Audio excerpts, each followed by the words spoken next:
Herkese merhaba, mutfağıma ve kanalıma hoş geldiniz. Bugün sizlerle birlikte tek tek açmadan sadece 2 bezeyle çok lezzetli, çıtır çıtır ve böyle tel tel ayrılan patatesli börek tarifi vereceğim. Fazla bekletmeden hemen tarife geçiyorum. Öncelikle böreğimizin hamurunu hazırlamakla başlıyoruz. Bunun için hamur yoğurma kabıma ilk etapta sadece 4 su bardağı un koyup ortasını bu şekilde açıyorum.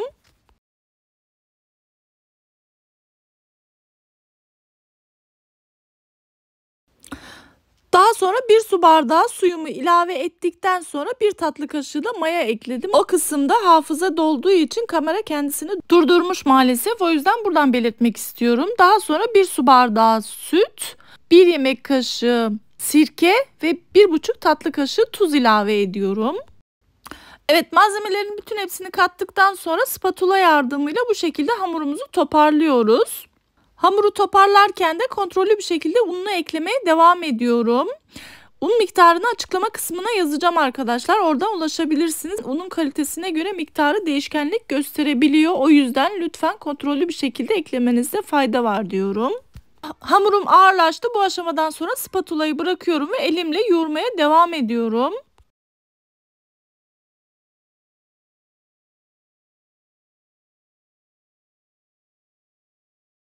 Evet, hamurumu toparladım. Şimdi kıvamını daha iyi hissedebilmem için masanın üzerine alıyorum ve burada yoğurmaya devam edeceğim.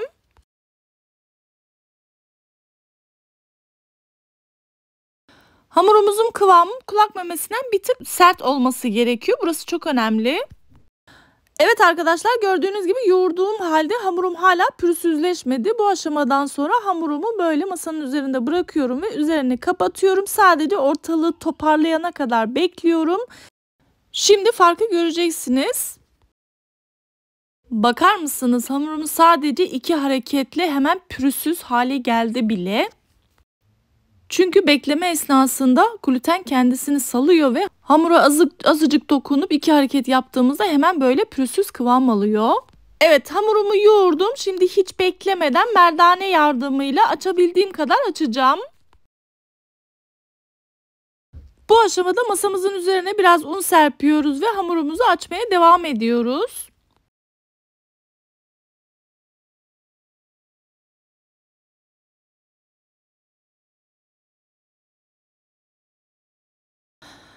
Evet arkadaşlar, gördüğünüz gibi hamurumu bu incelikte açtım. Şimdi yarım paket tereyağının yarısını gördüğünüz gibi kalın tabaka halinde her tarafına sürüyorum.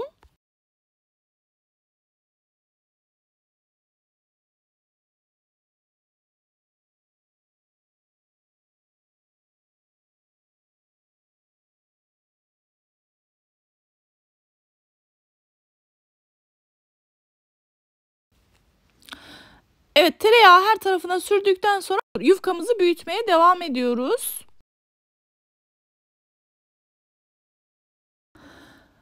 Evet, yufkayı biraz daha büyüttükten sonra gördüğünüz gibi bu şekilde katlıyoruz. Burası çok önemli.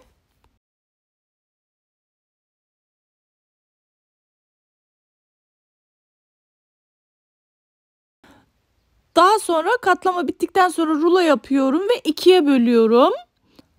2'ye böldüğüm hamurumu bu şekilde sarıyorum ve beze haline getiriyorum.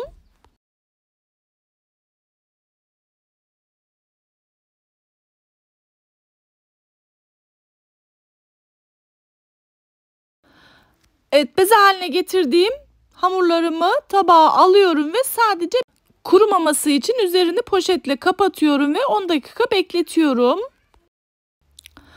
Evet, 10 dakikanın sonunda bekleyen hamurlarımı alıyorum ve bu şekilde yaparak beze haline getiriyorum. Daha sonra bezemin bir tanesini kenara alıyorum, üzerine örtüyorum ve diğer bezemi yağlayarak açmaya devam ediyorum gördüğünüz gibi. Bu aşamada burası çok önemli. Bu aşamada hamurumuzu açarken kesinlikle un kullanmıyoruz. Sadece yağ ve merdane ile bu şekilde açmaya devam ediyoruz.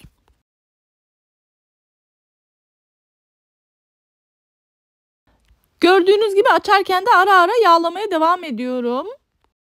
Evet arkadaşlar, bu aşama çok önemli. Son yağlamamı da yapıyorum ve bir 5 dakika bekletiyorum hamuru bu şekilde. Daha sonra nasıl güzel kolaylıkla açıldığını siz de görüyorsunuz.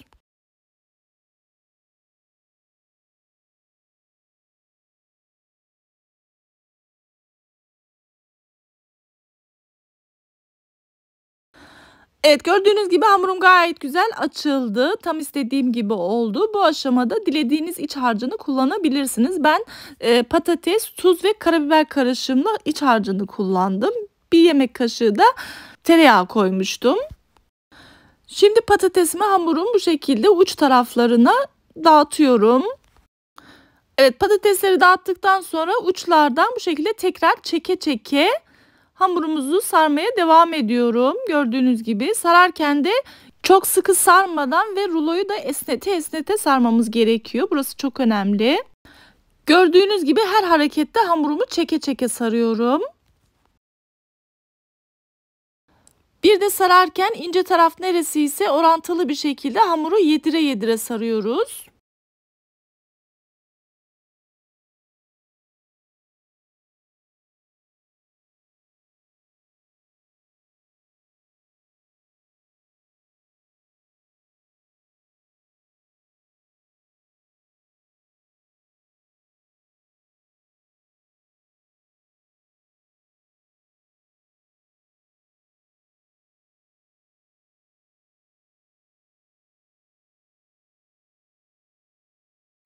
Evet, gördüğünüz gibi böreğimi yaptım. Bayağı da büyük oldu. Siz de görüyorsunuz. Bu aşamada böreğimi fırın kağıdı sermiş olduğum tepsime bu şekilde kendi eksenin etrafında çevirerek yerleştiriyorum ve diğer hamurumu açmaya devam ediyorum.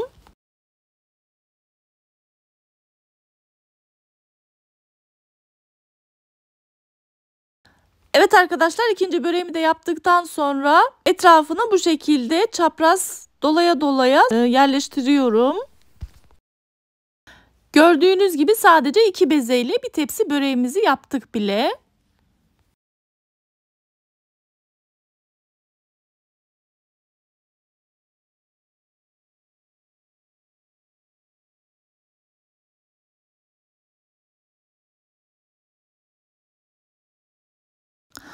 Evet, bu aşamada hamurumuzu üzerine yağlayarak yaklaşık bir 10-15 dakika bekletiyoruz tepsi mayasında. Daha sonra önceden ısıtmış olduğum 200 derecelik fırına gönderiyorum ve altı üstü dengeli bir şekilde kızarana kadar pişiriyorum.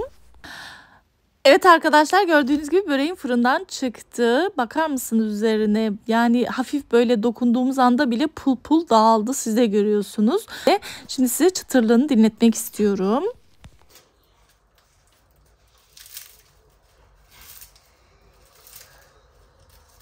Bu aşamada niyetli olduğum için tadına bakamıyorum ama size hem çıtırlığını hem de katlarını bu şekilde göstermek istiyorum. Bakar mısınız? Hem çıtır çıtır oldu hem de böyle incecik katlarla kat kat bir börek oldu. İçi patates dolgulu, nefis bir börek oldu. Kesinlikle tavsiye ediyorum. Mutlaka yapın ve sevdiklerinizle paylaşın diyorum. Evet, bir sonraki yeni ve farklı tariflerimde görüşmek üzere. Allah'a emanet olun. Hoşça kalın.